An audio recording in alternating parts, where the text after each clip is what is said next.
Jack Nicklaus was my favorite golfer uh, when I was learning to play the game and when I was doing my apprenticeship. And I say that with a little hesitation because obviously I like Tony Jacklin and Neil Coles and the other great British players, but I couldn't help but admire the way he played the game. And of course, he was the best golfer ever. So I wanted to copy the best. And long before he wrote his iconic book, Golf My Way, in 74, which was when I was ending my apprenticeship, I had learned to copy several of the things that then uh, emerged in his book.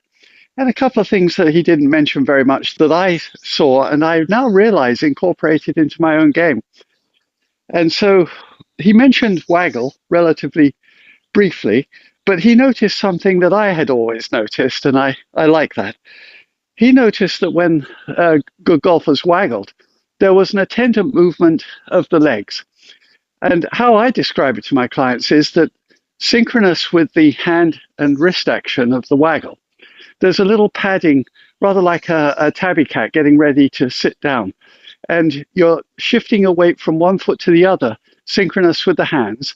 And I think that it's not just fidgeting. I think it's to actually allow you to fine tune your balance. You know when you're on your toes, you fall forward. And so as you synchronize, you're subtly moving your feet a quarter an inch here or there until you feel balanced. And balance is, of course, enormously important in golf.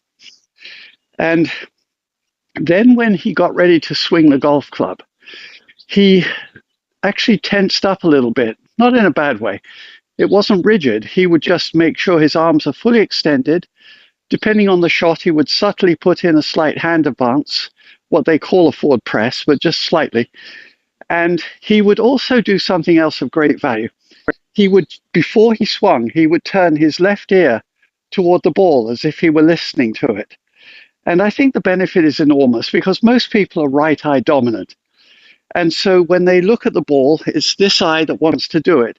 And as you get nearer and nearer to the end of the backswing, preserving line of sight with your dominant eye is an obstacle to turn. And he thought a big turn was valuable. He was right.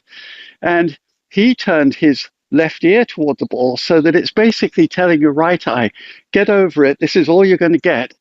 And that would preserve the potential for a better turn. Then the other thing that I incorporated was that I always liked to step back behind the ball, look for a mark about no more than a club length ahead of the ball, and keep an eye on it as I walked around and make sure that I paralleled my shoulders, particularly, to that line. I learned over the years to do that sufficiently well that I barely needed to look again at the target. One final remark that I liked in his book, which I obviously incorporated in my game, is that he thought that he hits most of his shots with the slightly open club face, even the ones he intended to draw. And I've always noticed that I found that to be the most effective.